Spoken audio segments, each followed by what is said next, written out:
നിങ്ങളുടെ favourite shows ഇനി ഒരിക്കലും മിസ്സാവില്ല. ഇപ്പോൾ C5-ലൂടെ കാണും നിങ്ങളുടെ ഫേവറേറ്റ് ഷോ തികച്ചും സൗജന്യമായി.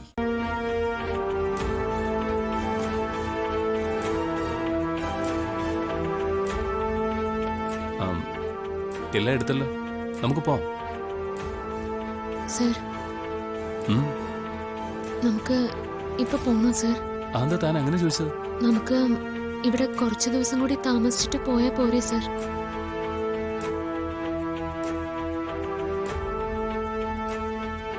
എനിക്കിവിടെ താമസിച്ച് മതിയായില്ല. ഇനി ഇവിടെ നിൽക്കാനോ?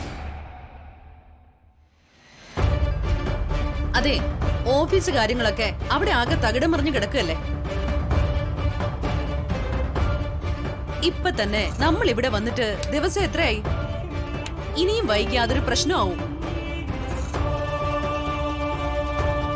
അത് ബിസിനസിനെ ബാധിക്കും.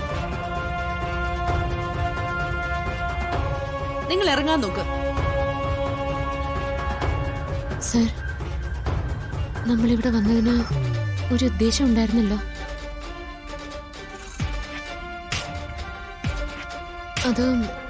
അത് സാധിച്ചില്ലല്ലോ സർ. ഉദ്ദേശോ? എന്തുദ്ദേശം? അമ്മേ, നമ്മളിവിടെ വന്നത് ഗായത്രി അമ്മയുടെ ഓർമ്മയ്ക്കായി പൂജ ചെയ്യാൻ വേണ്ടി മാത്രമല്ല, പിന്നെ ഗായത്രി അമ്മയുടെ വിരലടയാളം കൂടി കണ്ടെത്തണമെന്ന് കരുതിയ ഞങ്ങൾ ഇങ്ങോട്ടേക്ക് പോകുന്നത്.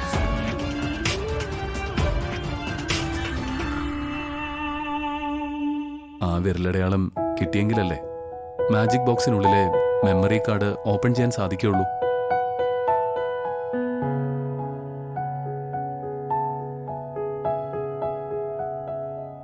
ആ മെമ്മറി കാർഡ് ഓപ്പൺ ചെയ്തില്ലെങ്കിൽ അമ്മയെ കൊന്നവരെ കുറിച്ചുള്ള വിവരങ്ങൾ, ആ കൊലപാതകത്തെക്കുറിച്ചുള്ള തെളിവുകൾ, അതൊന്നും അറിയാൻ കഴിയില്ലല്ലോ. എന്നിട്ട് നിങ്ങളതിവിടെ അന്വേഷിച്ചോ? തിരഞ്ഞു. എല്ലായിടത്തും തിരഞ്ഞിട്ടും കിട്ടിയില്ല അല്ലേ? ഇല്ല.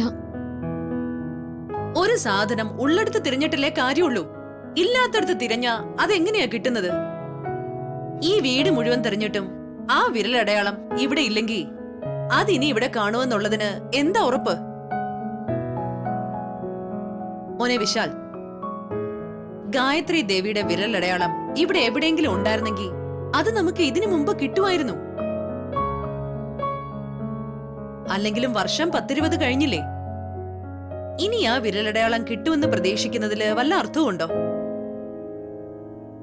മോനെ, അതൊക്കെ നശിച്ചു പോയിട്ടുണ്ടാവും. അതുകൊണ്ട് അതൊക്കെ കണ്ടെത്താമെന്നുള്ള ഉദ്ദേശത്തോടെ നിങ്ങൾ ഇവിടെ തങ്ങുന്നത് മണ്ടത്തരമാണെന്നേ ഞാൻ പറയൂ. വെറുതെ സമയം പാഴാക്കാന്നല്ലാതെ.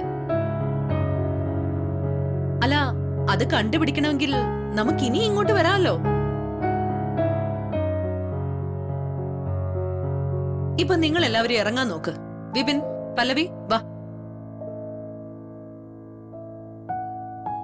ഗോപിയേട്ടാ വാ. പ്രഭാവതി, എടാ വാ. ഗോപിയേട്ടാ വാ. പ്രഭാവതി,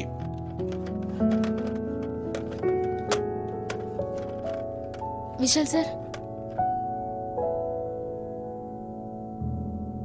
അമ്മ ഇങ്ങനെ നിർബന്ധം പിടിക്കുമ്പോ എന്ത് ചെയ്യും പാർവതി?